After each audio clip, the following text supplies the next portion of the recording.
Poštovani građani, Srbija se suočava sa brojnim izazovima, velikim pritiscima s polja i uspešno ih je rešavala, rešit će ih i u budućnosti. Obezbedit ćemo našem narodu ubrzani napredak i radit ćemo snažno. Radit ćemo sa mnogo energije i velikim ambicijama. Međutim, Srbija je pritisnuta zajedničkim, koordinisanim pritiskom i iznutra i s polja na političkom nivou.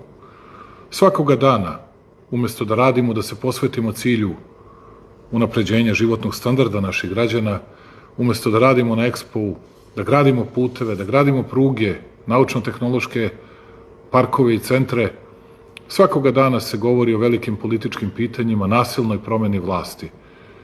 I pošto smo slušali zahteve o kojima, kako studenata, kako nekih drugih, koje više niko ne zna i više niko o njima i ne govori, a potpuno je jasno da je reč o pravom političkom pritisku gde neko ne želi izbore, već želi na silu da dođe na vlast, a onda se došlo i do konačnog cilja.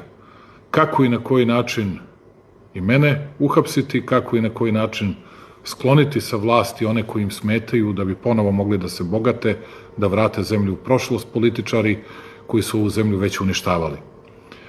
Zato je, kao grom iz vedra neba, za mene došlo veliko iznenađenje i jedna veoma važna stvar.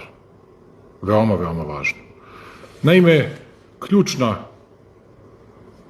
nevladina organizacija od najvećeg poverenja i Centralne informativne agencije Sjedinjenih Američkih Država CIA i mnogih drugih zapadnih agencija, ali i kuća koja se predstavlja ovde kao potpuno nepristrasna, objektivna, ona koja nam drži pridike kako izbori treba da izgledaju jer su objektivni i nepristrasni, reč je dakle o CRTI.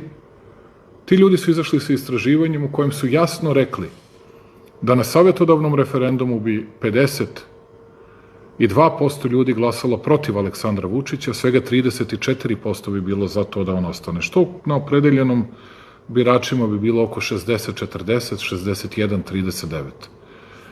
Ja sam izabran vašom voljom, poštovani građani. Vi ste me birali na ovo mesto. Birali ste me da vodim zemlju u teškim i u lakim trenucima, da donosim neretko nepopularne odluke, da se borim za ovu zemlju. Dao sam sve od sebe.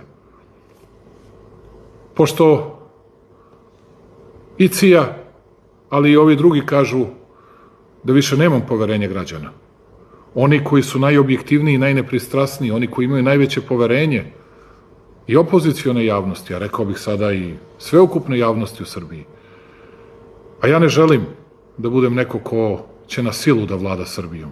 Nikada to nisam želeo. Nikada nisam želeo bez poverenja naroda da vladam. Ja smatram da je najbolje rešenje da idemo na savetodavni referendum. Zato nam je potrebno svega 67 potpisa poslanika opozicije da žele, jer sada imaju dokaz da ću biti srušen, da ćemo odmah da zakažemo savetodavni referendum, mi ćemo dati 100 potpisa kao najveća politička partija u Srbiji da se taj savetodavni referendum održi, jer molim vas da i mene razumete.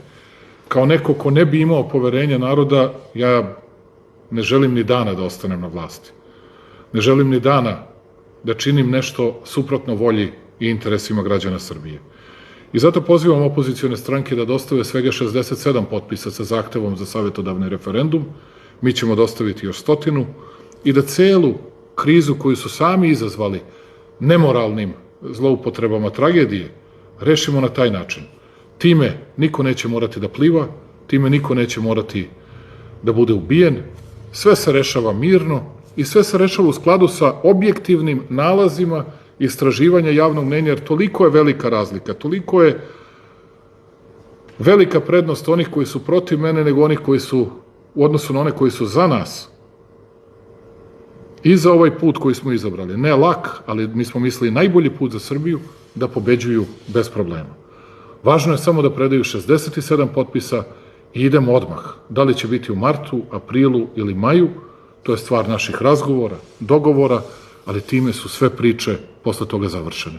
Time Srbija ulazi u mirne vode i možemo da radimo sve u najboljem interesu za našu zemlju. Ja sam uvek slušao narod. Nisam radio ono što je narod uvek voleo, ali su ljudi mogli uvek da vide na kraju korist od toga što smo učinili. I borio sam se i dao sve od sebe. Marljivo i vredno radio. Volim ovu zemlju više od svega. I ne pada mi na pamet da dan duže budem na vlasti ukoliko nemam poverenje ljudi. Zato pozivam predstavnike opozicionih stranaka da iskoriste svoju veliku popularnost, moju minimalnu popularnost, a to im je saopštio. Niko kredibilniji ne postoji za njih od CRTE i jasno im je koliko i spoljni faktori to podržavaju, pa da izađemo pred ljude i neka ljudi kažu. Ja ću svakako poštovati odluku koja bude doneta na savetodavnom referendumu i ukoliko odluka bude da više od 50% ljudi za samo jedan glas želi da ne budem predsednik Srbije, ja ću istog dana podneti ostavku na mesto predsednika Republike. Zašto? Zato što je za mene Srbija svetinja, zato što se ne plašim onih koji prete ubistvima, hapšenjima i svim ostalim, plašim se samo Boga, radio sam za Srbiju sve najbolje što sam mogao i ako hoću da radim, želim da radim, a da znam da za to imam poverenje građana Srbije. Bez poverenja građana Srbije, a oni su moja snaga, oni su naša istina, ja ne mogu da opstanem na mestu predsednika Srbije. Zato, 67 potpisa, idemo u akciju, pobedite, pružam ruku, nisam više predsednik.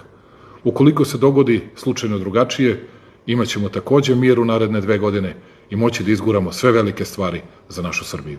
Živela Srbija!